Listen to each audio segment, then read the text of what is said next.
Hello, this is the daily Forex report for May 2nd. We are looking at the US Japanese yen pair first. This pair broke down, basically broke the low by a couple of pips, pulled back, moved much higher, but closed down over and up, but down for the range overall.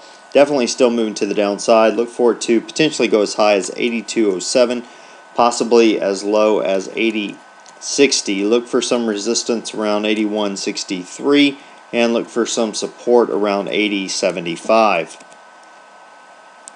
Now the Euro USD pair, this pair is starting to move sideways. Even though it broke through previous resistance, it closed, the range for today was pretty tight as far as open to close, but fairly large from high to low. So we are looking for it to potentially go as high as 149.73.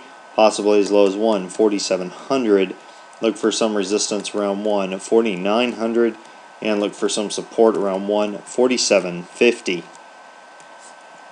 Now the pound US dollar pair did not break the high of 2 sessions ago. It closed down. We are looking for it to still continue to the upside, possibly going as high as 168.10, possibly as low on a reversal to 165.35. Look for some resistance around 167.50 and look for some support around 16600. Now the US Swiss, this pair closed up but just by a little bit. We are looking for this pair to continue to the downside, possibly though going as high on a reversal to 0.8744, possibly moving down to 0.8570.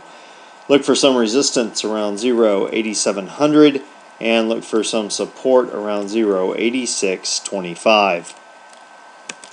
Now, as far as news announcements, we don't have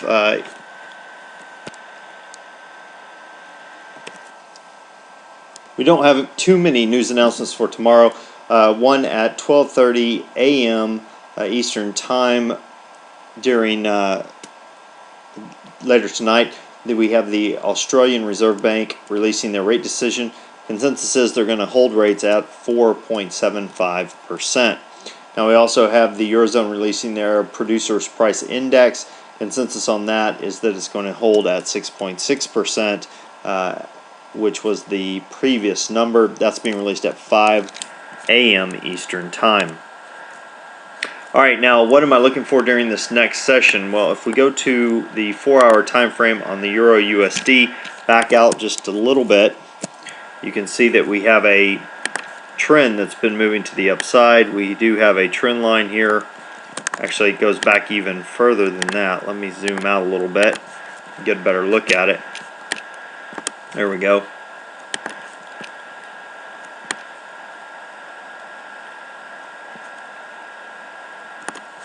And we've had a